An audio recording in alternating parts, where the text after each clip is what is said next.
Hey, what's up, Super GPs? In this live demo, I'm gonna guide you through taking mid-treatment radiographs like your working length and your cone fit while the rubber dam is on.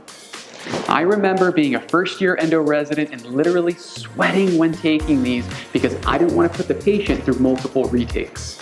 Remember, I am here to ease your fears and guide you through it. When you keep the tips I'm going to show you in mind, you'll soon realize that this does not have to be a stressful part of endo, especially when you train your assistants to do it for you, which should be the end goal. Anyways, let's get into the operatory and go through it together. All right, let's get right into it. First, we're going to demo taking working radiographs on the upper arch, and then we'll cover the lower arch. We've already achieved airtight rubber dam isolation on our patient's tooth number 8. These handheld sensor holders are great for endo, and some, like the ones for the DEXIS systems, even allow you to place a guide ring to help you with tube positioning. In this demo, we're using handheld sensor holders for Kodak sensors which don't accept a guide ring. They all come in a vertical and a horizontal orientation. You'll usually use the vertical for anterior teeth and the horizontal for posterior teeth. Have these loaded beforehand as part of the setting up of the operatory. So imagine you've obtained your working length with your apex locator and have a 15 file in the patient's tooth. Your goal is going to be to take these with the frame still on. Doing so is going to minimize the chance that saliva and thus bacteria get anywhere near your operating field. Also, I find it to be easier to simply leave the lead apron on the patient for the entire appointment. The less you have to remember, the better. Don't forget to remove the bite block, which I generally recommend. For upper teeth, simply undo the bottom of the rubber dam from the frame and then slip in the sensor holder with the sensor attached. In order to minimize retakes, there are two main things to consider.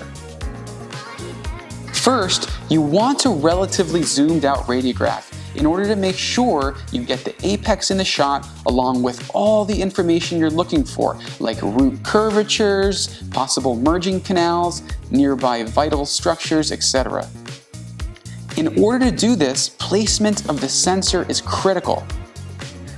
Try to keep the sensor as far away as possible from the tooth you're working on. For upper anterior teeth, this will mean near the soft palate, and for upper posterior teeth, this will be at the midline of the roof of the mouth. Also, angle the sensor about 45 degrees. Second, location and angle of the tube will make a big difference. You care way more about the periapical region of the shot than the crown of the tooth, so I always cheat the tube in that direction and usually even angle the tube. This may cause mild foreshortening of the image, but that's not all that critical. Make sure to visualize where on the outside of their mouth the roots should be and focus on that spot when aiming with your tube. Next, run out and expose the patient. For the lower arch demo, we have our patient's tooth number 19 isolated. With the lower arch, most of the same concepts apply, but the tongue and the floor of the mouth are working against us being able to get as far away with the sensor or angulate it very much. The main battle for sensor placement is getting the sensor low enough to get the periapical region. I generally communicate to the patient that it is critical we get the sensor low enough, and the mild discomfort in doing so should only take 3 to 5 seconds. Undo the corner and side of the rubber dam on the contralateral side of it and remove the bite block. Then bring the sensor holder into their mouth. Try to get the sensor between the arch and the tongue. Ask them to slightly close and then guide the sensor into the floor of the mouth. Bring their contralateral hand up to hold it. Then aim with the tube. I want you to cheat apically and angle up towards the crown a bit to slightly foreshorten the image. Don't forget to focus on where the roots should be from an extraoral view before aiming with the tube. Remember to minimize the amount of time the patient is holding the sensor and the time the patient has any files in their tooth, especially without a bite block in to prevent them from biting on the files. I would highly recommend whoever acquires the image, whether that be you or your dental assistant, change out their gloves before continuing with the endodontic treatment.